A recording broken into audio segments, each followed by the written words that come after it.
बिस्मिल्लाहिर्रहमानिर्रहीम। अस्सलाम वालेकुम। आज की इस वीडियो में हम कंपाउंड लिपिड्स के बारे में पढ़ेंगे। क्लासिफिकेशन ऑफ लिपिड्स में तीन क्लासिफिकेशन थी, सिंपल लिपिड्स, कंपाउंड लिपिड्स और एक ड्राइव्ड लिपिड्स। तो कंपाउंड लिपिड्स को हम डिटेल में पढ़ते हैं।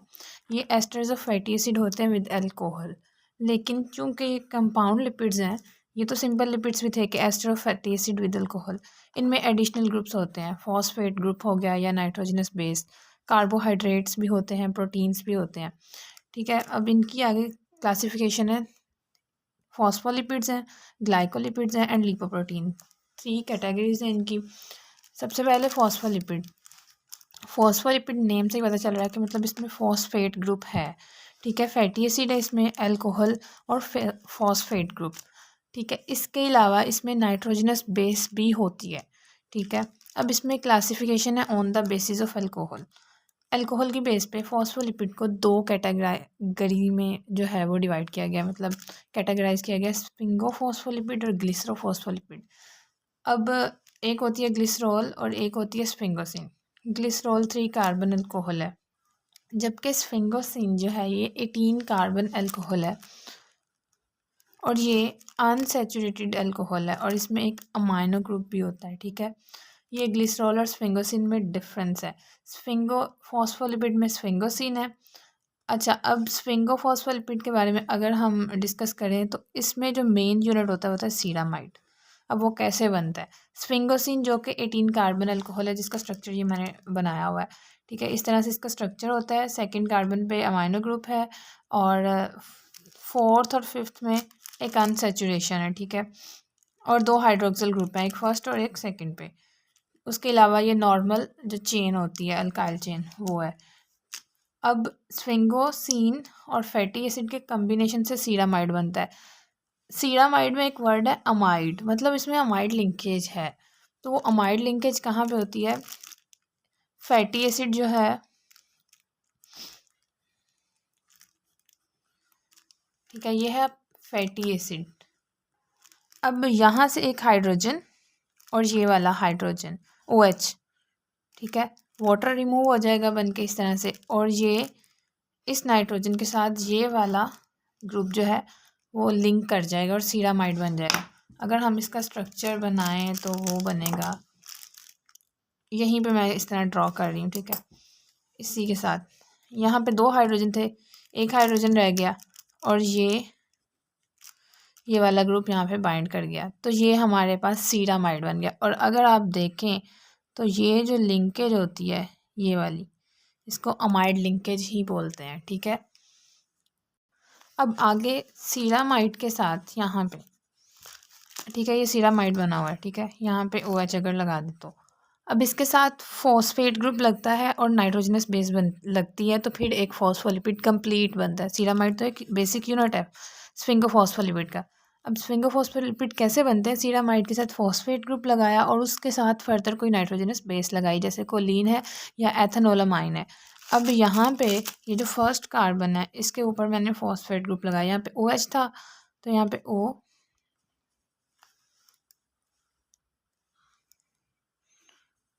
ठीक है, यहाँ पे, ठीक है, ये फॉस्फेट ग्रुप लग गया। अब इस फॉस्फेट ग्रुप के ऊपर कोलिन बेस लगानी है। कोलिन बेस क्या होती है, उसका फॉर्मूला क्या होता है?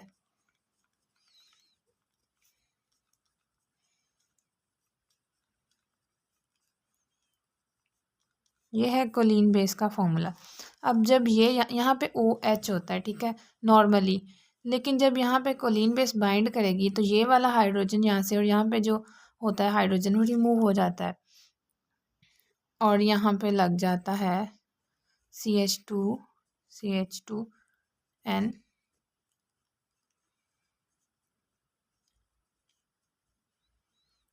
ये कोलिन बेस अटैच हो गई। अब ये हमारे पास जो बना हुआ है सीरामाइड फॉस्फोकोलिन, ये इतना सा स्ट्रक्चर सीरामाइड का, ये फॉस्फो और ये कोलिन। इसी तरह से सीरामाइड फॉस्फो एथेनोलामाइन जो है उसका अगर स्ट्रक्चर बनाए हम,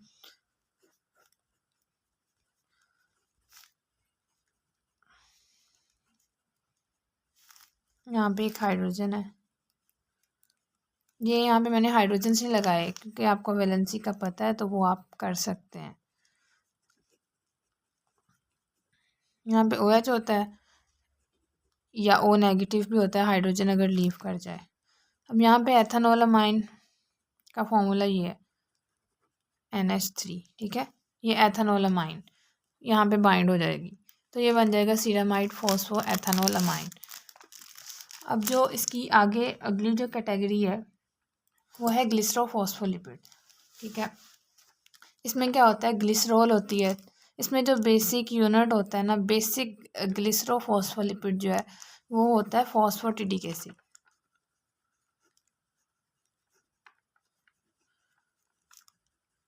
इसके ऊपर आगे नाइट्रोजनस बेसिस लगती हैं और फर्दर ग्लिसरोफॉस्फोलिपिड्स बनते हैं। सिंपलेस्ट फॉस्फोलिपिड ये है, सिंपलेस्ट ग्लिसरोफॉस्फोलिपिड ये है। ग्लिसरो मतलब इसमें ग्लिसरोल है, फॉस्फो मतलब इसमें फॉस्फेट भी है। अगर ग्लिसरोल है और लिपिड भी है तो मतलब लिपिड में तो फैटी एसिड होते हैं, मतलब ग्लिसरोल है, फैटी एसिड है और फॉस्फेट ग्रुप है। ग्लिसरॉल के पहले और दूसरे कार्बन पे लगे होते हैं 2 फैटी एसिड और थर्ड कार्बन पे कोई फैटी एसिड नहीं होता, वहाँ पे होता है फॉस्फेट ग्रुप। इस स्ट्रक्चर को कहते हैं फॉस्फोटिडिक एसिड। अगर मैं ग्लिसरॉल बनाऊं, ठीक है, यहाँ पे OH होता है ना ग्लिसरॉल में नॉर्मली, यहाँ पे OH होता है, लेकिन यहाँ पे भी एक फैटी एसिड लग गया और यहाँ पे फैटी एसिड नहीं लगता, यहाँ पे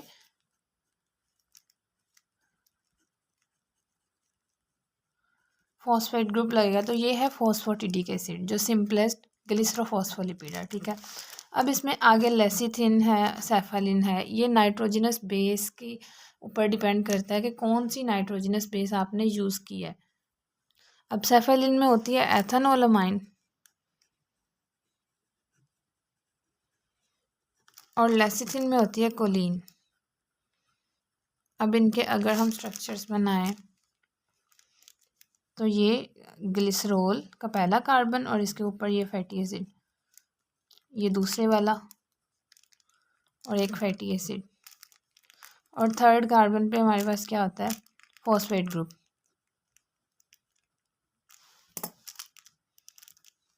अच्छा, अब यहाँ पे लगानी है कोलिन बेस, जिसका फॉर्मूला मैंने आपको पहले ही बताया।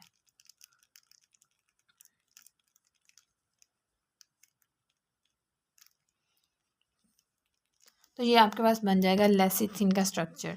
इसी तरह से अगर हम यहाँ से ये तीनों CH3 हटा दें और यहाँ पे जो है हम NH2 कर दें, 3 नहीं, यहाँ पे भी NH2 कर दें, तो ये जो है एथेनोलामाइन लग जाएगी और सेफालिन बन जाएगा। अगर इसका भी बनाएं तो इसका यूँ बनेगा,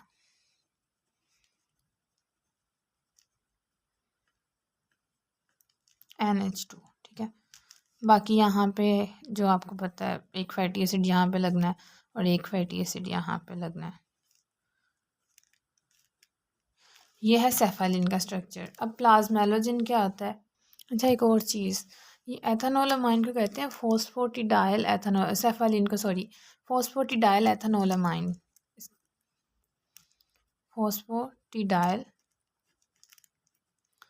एथेनोलामाइन, ठीक है। और ये जो लेसिथिन है इसको फॉस्फोटिडाइल एथेनॉल सॉरी फॉस्फोटिडाइल कोलिन कहते हैं, ठीक है। अब प्लाज्मेलोजिन जो है, इस प्लाज्मेलोजिन में क्या होता है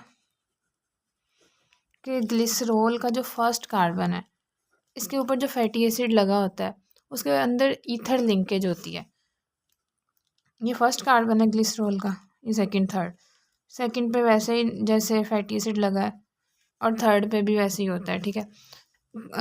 क्या होता क्या है कि यहाँ पे फॉस्फेट लगा होता है और नेक्स्ट कोई बेस होती है।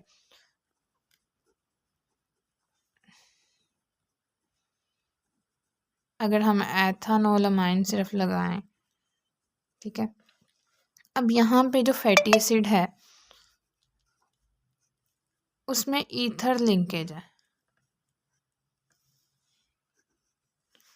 ठीक है। यहाँ पे जो फैटी एसिड है उसके अंदर ईथर लिंकेज है। कौन सा फैटी एसिड? जो फर्स्ट कार्बन पे अटैच है। तो इस वजह से इसे प्लाज्मेलोजिन कहते हैं। और अगर एक और इसका नाम है फॉस्फोटिडाइल, नहीं अब बोलेंगे इसको टीडल बोलेंगे, AL आएगा, ठीक है। अगर एथेनोलामाइन लगाई है तो एथेनोलामाइन। लेकिन अगर आपने यहाँ पे दूसरी बेस लगाई है कोलिन तो फॉस्फेटिडिल कोलिन होगा इसका नाम, ठीक है।